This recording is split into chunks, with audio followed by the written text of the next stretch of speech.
from Hereticus, Chapter 6.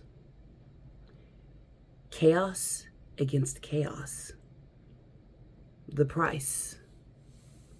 The consequence. A moment.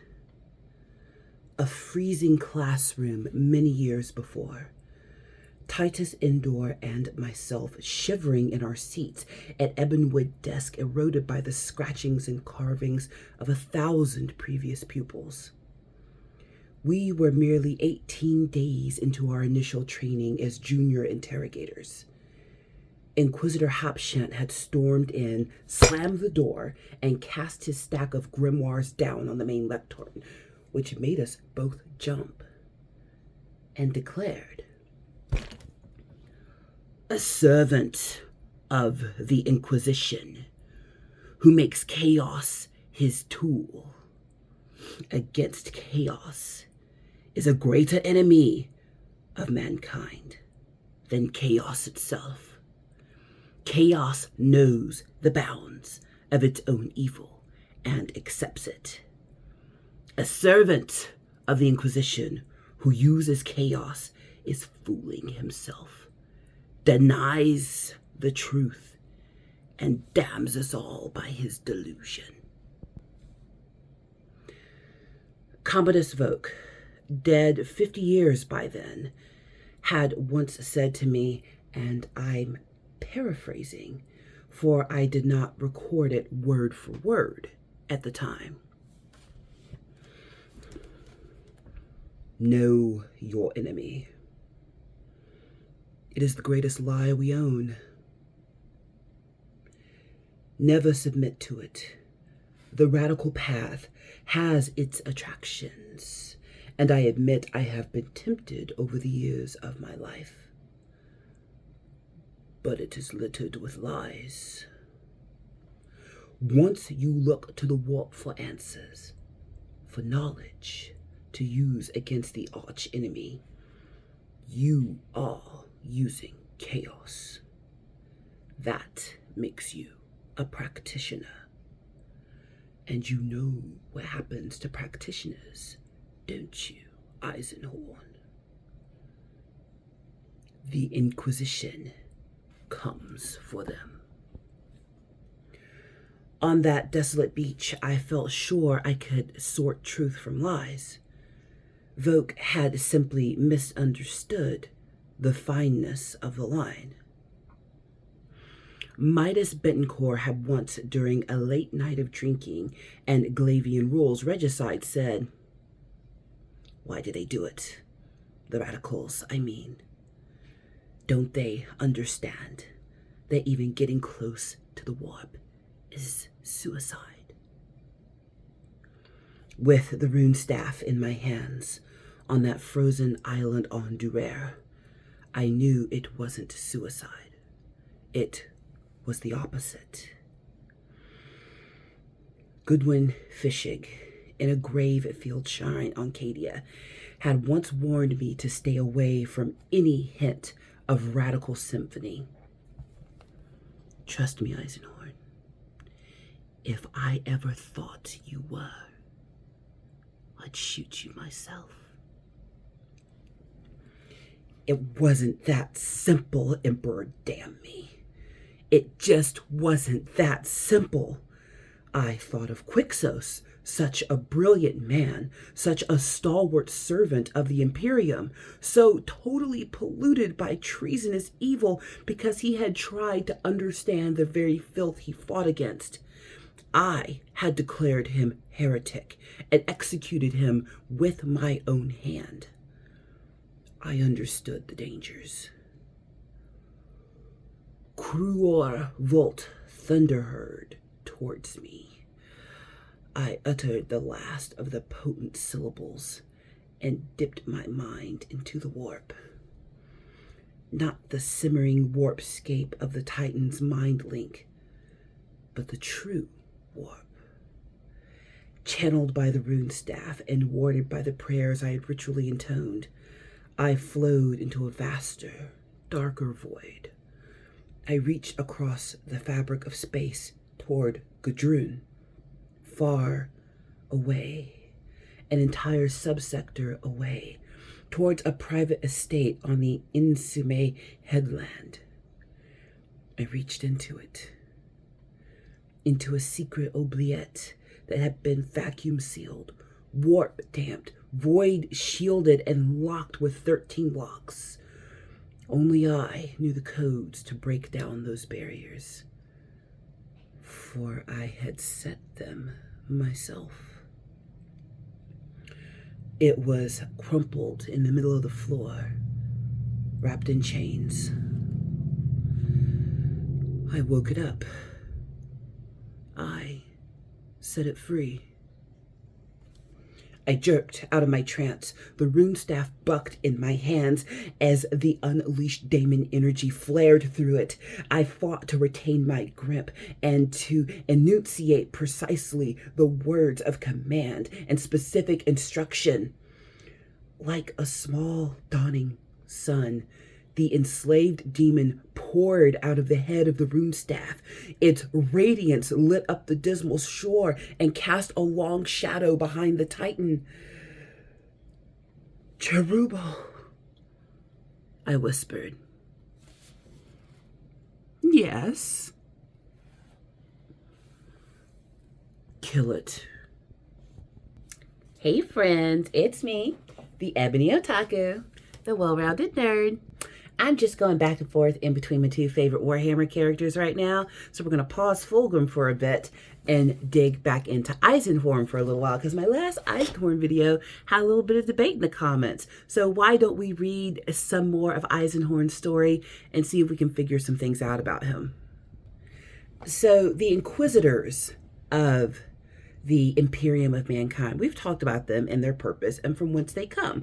Go check out some other of my Warhammer Nerd videos to find those. One of these days I'm going to learn how to do the, oh look, there's a link here thing, but I'm not there yet. I'm not there yet. But the Inquisition is really important. I know you're like, Spanish Inquisition? Yeah, same thing, but in space. Basically, the Inquisition is tasked with preserving loyalty to the Emperor first and to the Imperium of Mankind and rooting out all of those things that are not human. So if it be Xenos, an alien, it's gotta go. If it be Malleus, you know, the unknown bad thingies out there, it's gotta go. And if it be Hereticus, the heretic, the worst of all, it's gotta go. Part of what Malcador the Sigillite did when the Eisenstein crew finally makes it to Terra to warn the Emperor and all of their battle brothers of the betrayal of Horus is he sees, Malcador the Sigillite sees, these are some loyal ones to the Emperor. I'm going to use them, and thus sets up what will eventually become the Inquisition, those most loyal to the Emperor who have the ability to root out evil and destroy it. And the Inquisition is special. So they have the ability to be judge, jury, and executioner right on the spot. If you've ever been into the Judge Dredd, it's kind of like that, but in space. With their inquisitorial rosette, which is basically their intergalactic identifier, so to speak, they are able to wield great power. They can demand resources from anyone that they need. They can interrogate whoever they need. They can barge into whatever place they need to barge into. Every Inquisitor, once they have their full rights and privileges granted to them, they all have different ways of doing things. Some Inquisitors choose to be upfront and open. They wear that rosette. It's their badge of honor. They're coming for you. And they want you to know they're coming for you. Other Inquisitors choose to be more behind the scenes. They don't show off their rank. They tend to be, what's the word I'm looking for here? They tend to take the spy path. They tend to operate a little bit like Alpha Legion does, in secret. There we go. There's the word I'm looking for. Secret. Just fishing for words out of the air. And there's not a right or wrong way. What all of the Inquisition agrees upon as they stand for the Emperor, the Imperium of Mankind, Emperor protects and Emperor be praised. what they all agree upon is we don't F with chaos. If you recall, chaos, the warp, the denizens therein, there is the realm of the humans and all the other Xenos beings out here in corporal space. That's where you and I are. But then there's chaos. There is that I'm not even going to call it a subdimension. There is an additional set of worlds running right alongside the corporal world called chaos. Now, to be fair, we called it that. When I say we, I mean the humans, because chaos is a word that evokes, feelings of, oh my goodness, this is bad. It is a feeling. It's a word that says, hey, I probably shouldn't be involved with this because chaos is anarchy and we don't want to be involved in any anarchy, of course. So, but chaos doesn't see it that way. Chaos sees humans as a blight upon the universe, as does most of the Xenos out there, chief of which being the Eldar, who at first, when they saw the Monkey developing on that little backwater Terran planet, they're just like, they're cute, leave them alone. But then eventually they're like, oh, they are going to destroy the universe and everything in it if we don't get a handle on this. Which is basically what humans, we do it to Earth. Why wouldn't we do that to other planets? One of the things I love about Warhammer, and I think Star Wars feels this as well. At least some of the older Star Wars works. I don't know if any of the newer stuff feels that way because I haven't gotten that into it. But this feels like what it would really be like if humans lived in space. Like, it's not going to be all shiny and pretty and perfect. I mean, there'll be a couple of planets like that. Monarchia, I'm looking at you. But for the most part, we would probably just destroy everything we ran upon, strip it all of its resources, and then fly off and find another planet to destroy. You and I know that. That's what we do. And I use the collective we there. I mean humanity in general. Exceptions abound, but not for the purposes of this argument. Chaos holds so many mysteries, and it is debated how much the Emperor knew of chaos and what was in chaos. So inside of the warp, inside of the realm of chaos, there are 4 chaos gods. We've talked about them before. Khorne, the god of war. Tzeentch, the god of change. Slaanesh, the god of pleasure. And Nurgle, my least favorite, the god of decay. Each one of them produces followers that flow in their path. And each of our Primarchs that fell to chaos fell to serving a particular demon lord. Horus fell to Nurgle. That's just how I feel about it. Horus falls to Nurgle, so he becomes a daemon host, eventually a daemon lord of death, decay, destruction, just the go beyond zombie. I'm not even going to describe it that much because I don't even like Nurgle statues. Like, I'm just like, it weirds me out. Like, think Slimer from Ghostbusters back in the day, but amplified a million times. Yeah, that's Nurgle with blood. But also inside of the warp, there are plenty of denizens who are not sworn to any of the chaos gods. They're just demons being demons. They are just imps being imps. They are just doing whatever it is they do, not sworn to any allegiance. And if humans are clever enough or dumb enough, they can root out those powers and call upon them and potentially interact with them. I can't see the danger in that at all. There's a reason the Bible says don't tamper with unfamiliar spirits. Didn't say they weren't there. It said don't go there because you're going to wake something up that you can't put back to sleep. And that's what Eisenhorn has done in this chapter. So we're going to skip around a little bit over the next few readings as we explore when and if Eisenhorn actually fell.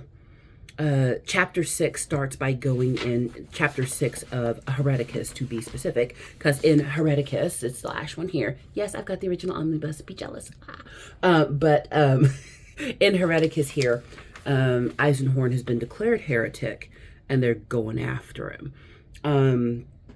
The reason he has been declared heretic, it has been observed that he trapped the daemon host that another fallen inquisitor was in control of. So he took control of that demon himself. But we are in a moment in chapter 6 where it is questionable as to whether or not Eisenhorn has done the right thing or the wrong thing in trapping Cherubal, the demon. Quixos, who was the previous owner of Cherubal, controller, handler, master, whatever you want to call him, of Cherubal, had trapped him. And Quixos was an inquisitor that Eisenhorn thought could do no wrong. He was a man who was the most upright, walked the straight line, did everything correctly and the way he was expected to. And then it was discovered that he was in control of a demon. So he had to go. That's just how it is. And he died at Eisenhorn's hands. But Eisenhorn takes on the demon himself eventually. And even though he locked him away initially when he defeated Quixos, since he was the one who created the lock, he's also the one who knows how to unlock it if he's needed. And we are in a moment here, well, at the end of a moment, where there is a chaos titan that is attacking a city. And if you don't know what a titan is, well, let's talk about it real quick. So that's probably, after I'm done with my current army, is going to be the next thing I build. I think I'm going to do a few, once I'm able to go live, do some live paint with me's on my figures and just, talk Warhammer and stuff while I paint. Because it's really hard unless you have like those tabletop mounted cameras. I've tried a few times to do some like top down stuff. And unless you buy that rig, it doesn't work. And I'm not paying for that right now. But I do want a battle titan. They take all the points in the army, but honestly, I don't even want it to play the game. I just want it because I want it. I'm that way. And there's more than one 3D printer in this nerdy house. Can you tell this is a house of darkness? So I'll probably end up printing one eventually and then painting it. Then I can have the exact one I want if I find the right file. I digress. The Titans are ginormous possessed battle drones. That's the best way I can describe them. So we are all familiar with the concept of a mech suit. Way more than that. Mech machine. But don't think Voltron like separate lines and they come together and it makes one big thing. Power Rangers, it's not like that. So remember with the Mechanicum is more than just a city of nerds and sci-fi geeks who love science. The Mechanicum are sworn their allegiance, not to the Emperor of Mankind. They swear to the machine god. And everyone just lets them do it because that's where all the tech comes from. So whatever, Mars, whatever you're doing up there on Mars, just keep producing technology. They study all of the technologies over hundreds of thousands of years that humans have produced. They do not create anything new. Let that be very clear. The Mechanicum doesn't create anything. They uncover and refurbish technology for the use of humans in their current world in Warhammer 30K, Warhammer 40K. I'm assuming at some point we're going to get a 50. The Titans are special amongst their machines. It is the Mechanicum that creates the armor and weapons of the Astartes. It is the Mechanicum that builds the ships. It is the Mechanicum that designs all of the weapons. All of the tech comes from them. The Stormbirds, the drop pods, all of it is Mechanicum. And during any time of war, especially during, Horus's betrayal, they provide stuff to both sides. They don't care. As long as they get to science, they don't care. He's like, here's your ship. Don't care. Let me build something else. Let me go be crazy Mechanicum person. But one of their greatest achievements is the technology of the Titans.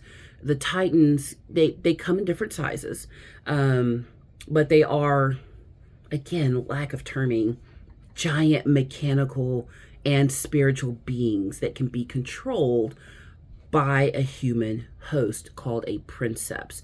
So the smaller Titans, say something about the size of an 18-wheeler, can probably be controlled by one princeps. So a single person who's inside the thing, giving it orders. It's firing the missiles. It's tearing down the walls. It's scaling things. It's doing all the stuff. But Titans get bigger, and as Titans get bigger, the amount of people to run the Titan increases. So the Titan that we're talking about, called Kuror Volt, and if I'm saying it wrong, whatever. There's a lot of made-up words in here. So this particular Titan is one of the larger battle Titans. So if a small one's this big, and I'm going with, you know what? Look here. Look, I just painted this guy. Yeah, I know it's battle tech, but just stay with me. So this guy here would have one person in it controlling it. So it would be on the smaller side of the Titan scale. But then as you go up, ooh, let me see if I have something representative in here. I bet I do. I do. Look at a Omega Supreme back there. So compare the size of this dude to that dude. Like, yeah, you see that? So little bitty Titan, big Titan. And the big Titan could not be run by just a princeps, a controller. There has to be a whole crew in every single one of those limbs, the torso and everything, keeping it running. It's a walking ship, basically. And if it's loyal to the Imperium, yay. On a good day, they're hard to take down. I mean, it's literally a walking city that has been imbued not only with all this technological amazement, but also directly with the spirit of the machine god. So it is a force to be reckoned with. The one that gets woken up in Hereticus is a Chaos Titan. Now, what problems might exist in trying to battle a Chaos Titan? Normal Titan, which that's not a Titan, that's Omega Supreme. I just use this as an example. Again, don't come for me. A regular Titan is already a whole handful and a half. I mean, that could take 1,000 Space Marines to bring that down. Not humans, Space Marines. And we know what they are. But this is a Chaos Titan that has been awoken. So not only giant battle machine, but giant battle machine with powers of the ruinous gods. How does one take that down? Eisenhorn makes a choice to take it down by unlocking a locked away demon that he locked away.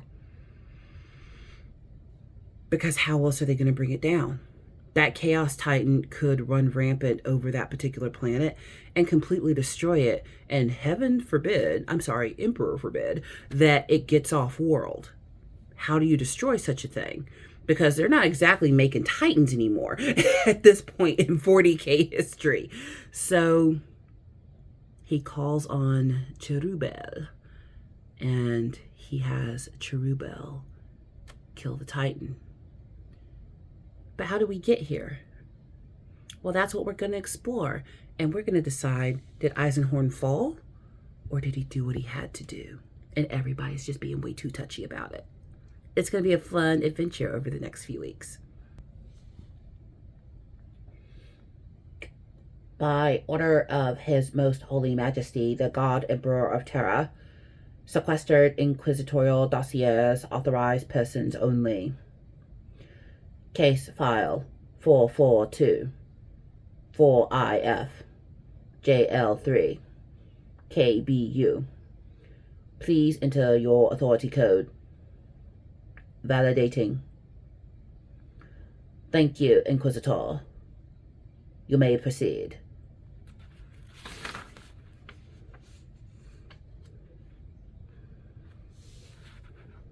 To Grigor Eisenhorn, a communique.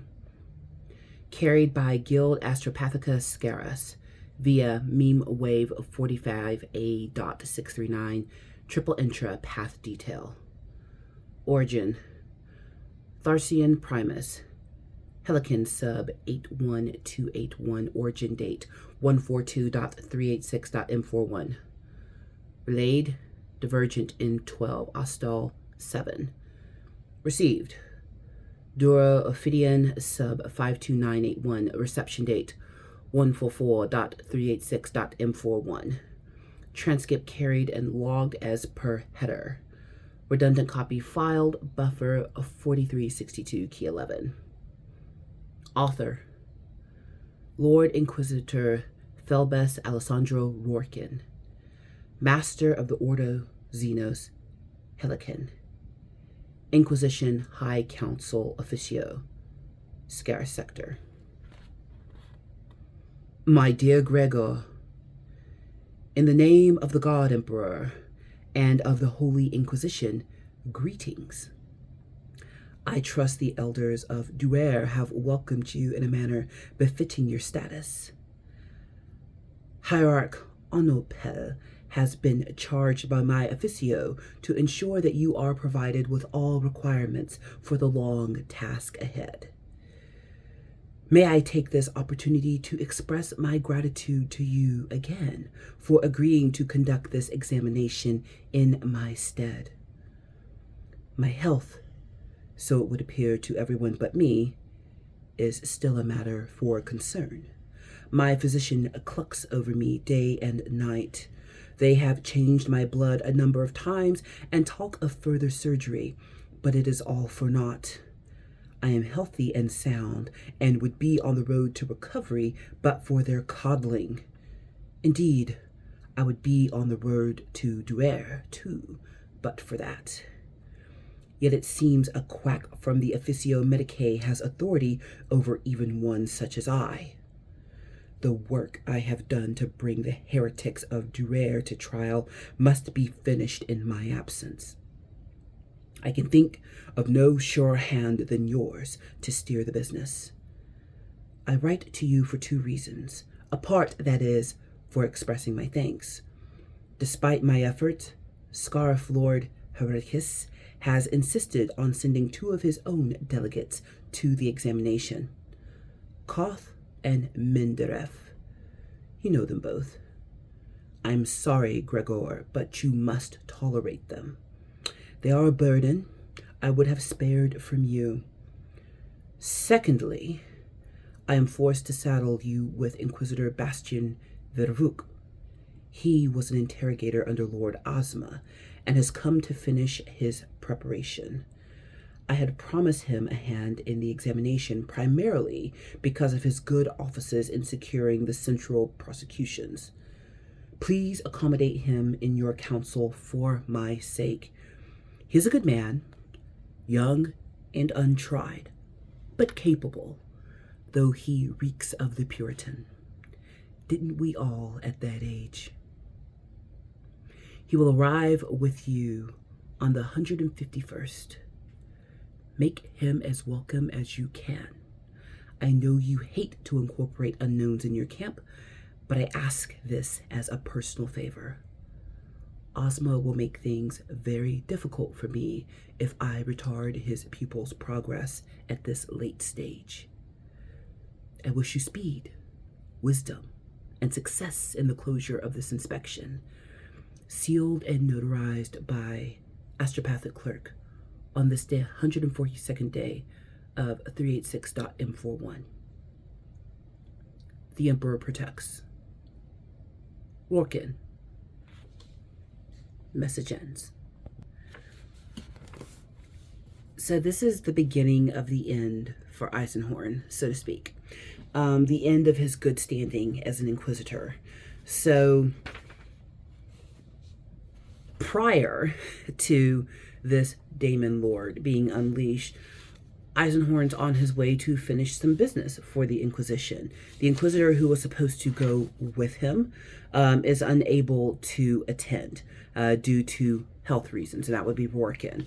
And Rorken, because of this, is kind of forced to send people to be a part of Eisenhorn's party, which most Inquisitors don't like to include people they don't know in their dealings, mostly because they are just an untrusting bunch by nature. They don't trust anyone. They think everyone's a heretic on some level.